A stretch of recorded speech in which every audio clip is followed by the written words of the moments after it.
এলাকার মানুষের সাথে আমার একটা নিবিড় সম্পর্ক। আমি তাদের প্রতিবেশী। সারার চেয়ে বড় কথা হচ্ছে তারা মনে করছে আমাকে উইন করানো তাদের দায়িত্ব। সেভাবে তারা রেসপন্স করছে, সেভাবে তারা দায়িত্ব নিয়ে নিচ্ছে। প্রচার প্রচারণা, গণসংযোগ, ভোট চাওয়া, ভোট আহরণ করা, এখানে যতটা না আমাদের নেতাকর্মীরা সরব, তার চেয়ে বেশি সরব হচ্ছে এলাকার মানুষ।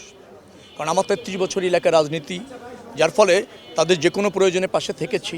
অতএব তারা মনে করে যে আমার একটা অগ্রাধিকার আছে তাদের প্রতি। আর আমি নির্বাচিত হলে ডেফিনেটলি সমস্যাগুলিকে তাদের সমস্যা মনে করবে না, আমার সমস্যা মনে করবে। এই আস্থার জায়গা থেকে তারা রেসপন্স করাচ্ছে না, তারা দায়িত্ব নিয়ে নিয়েছে।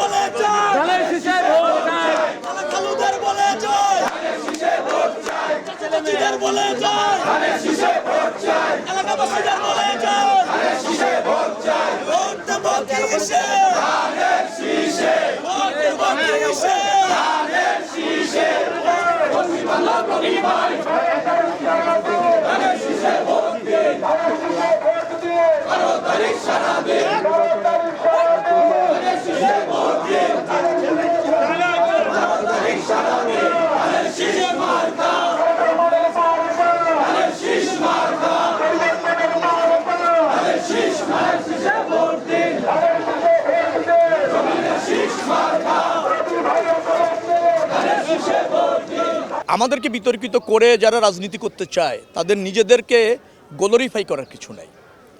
যারা জনগণের উপর আস্থা রাখে না, যারা নিজেদের কি করণীয় তারা জানে না, তারাই কেবল অন্য দলের ভৎসনা করে, অন্য নেতার ভৎসনা করে। তো যারা করছে তারা খুব বেশি জনগণ কর্তৃক সমার্দিত রাজনৈতিক শক্তি বলে আমার কাছে মনে হয় না। তারা একটা সুবিধাভোগী গোষ্ঠী। বাংলাদেশের গণতন্ত্রের উত্তরণের এই ঐতিহাসিক সময় মানুষকে বিভ্রান্ত করে ক্ষমতার অংশ হওয়ার অপচেষ্টা করছে। নিশ্চয়ই জনগণের সমর্থন এবং রায়ের মধ্যে দিয়ে এটার সমাপ্তি হবে। আর আমি মনে করি তারা বিএনপিকে বিতর্কিত করতে যারা চায় তারাই ডিস্ট্রয় হয়ে গিয়েছে। গত 17 বছরে শেখ হাসিনা, আওয়ামী লীগ, ফ্যাসিবাদী শক্তি বিএনপির বিরুদ্ধেই, বিএনপির নেতার শীর্ষ নেতাদের বিরুদ্ধেই ভৎসনাই করেছে। একটা সময় দেশ ছেড়ে পালাতে হয়েছে।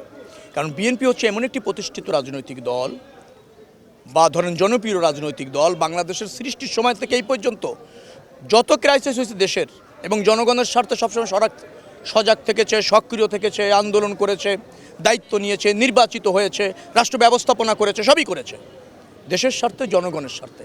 পরীক্ষিত, প্রমাণিত এবং অবধারিত একটি রাজনৈতিক দল। তার যারা সমালোচনা করতে চাইবে বা যাবে, মনে করবেন যে তারা রাজনৈতিক খেই হারিয়ে ফেলেছে, জনগণ বিএনপির দিকে ঝুঁকে পড়েছে, এই মেসেজ তাদের কাছে আছে।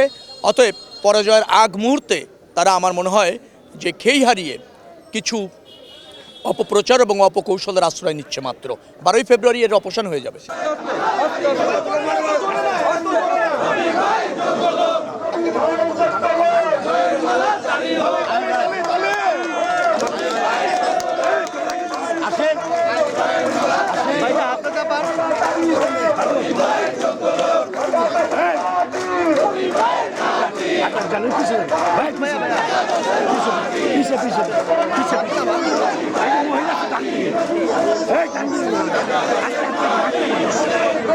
আপনার কোথাটা পিছিয়ে নেন না।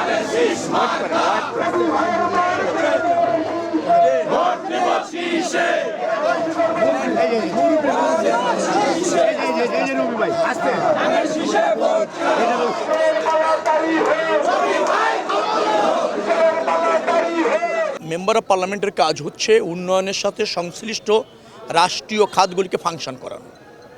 এই রাষ্ট্রীয় খাত যেগুলি আছে আর কিছু সেবা খাত আছে, তাদেরকে এই এলাকার সমস্যাগুলি অবহিত করা, প্রয়োজনীয় পদক্ষেপ নিতে উৎসাহিত করা এবং এটা তাদের দায়িত্ব, তা অনুধাবন করানো, সর্বশেষ চাপ প্রয়োগ করা।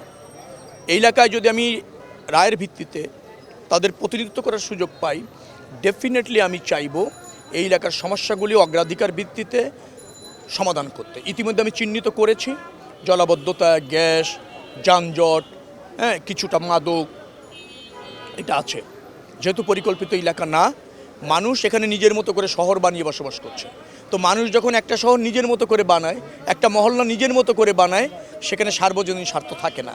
এই জন্য কেউ হয়তো লাভবান হয়েছে সাময়িকভাবে, অন্য একটা বড় গোষ্ঠী মানুষ এখানে সাফার করছে। এইটা একটা নজরদারিতে এনে কিছু ইনিশিয়েটিভ নিলে অনেক সমস্যার সমাধান করা সম্ভব বলে আমার কাছে মনে হয়েছে। ডেফিনেটলি প্রতিনিধিত্ব করার সুযোগ পেলে এই সমস্যাগুলি দ্রুততম সময়ের মধ্যে সমাধান করতে সক্ষম হব।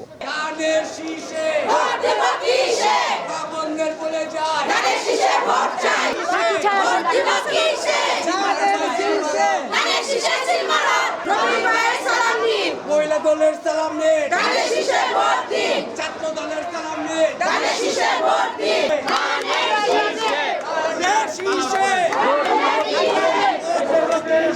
ইশতেহারে এবং আমাদের যে ৩১ দফা আছে সেখানে নারীদেরকে শিক্ষিত করা, স্বাবলম্বী করা, নিরাপত্তার ক্ষেত্রে, কর্মসংস্থানের ক্ষেত্রে বিশেষ গুরুত্ব আমরা দিয়েছি। এবারও ৫% মতো প্রত্যক্ষ ভোটে নারীদের অংশগ্রহণের একটা ধরেন সিদ্ধান্ত হয়েছিল। সেখানে আমরা কিন্তু ৫% পারিনি, কিন্তু ৩.33% আমরা কিন্তু করতে সক্ষম হয়েছি। তার মানে যদি আপনি শতকরা হিসাবে যান 66% আমরা করেছি। আগামীতে নির্বাচিত নারীদের সংখ্যা আরও বাড়ানো হবে। পর্যায়ক্রমে আমরা বলেছি 5%, 10%, 15%, আর সংরক্ষিত নারী আসন তো আছে, তো আবার উচ্চকক্ষ আছে। সেখানে যারা মেধাবী নারী, যাদের নারী নেতৃত্ব প্রতিষ্ঠিত, যারা পার্লামেন্টে থেকে দেশের জন্য কাজ করার জন্য যোগ্যতা রাখেন, আমরা সেই উচ্চকক্ষ গঠিত হলে সেখানেও নারীদেরকে প্রাধান্য দেব। তার মানে নারীর ক্ষমতায়ন একদিনে সম্ভব না, ধাপে ধাপে সম্ভব, এবং সর্বোচ্চ যে ধাপ অনুসরণ করলে নারীর ক্ষমতায়ন দৃঢ় হয়, প্রতিষ্ঠিত হয়, বিএনপি সেই ধাপই অনুসরণ করছে।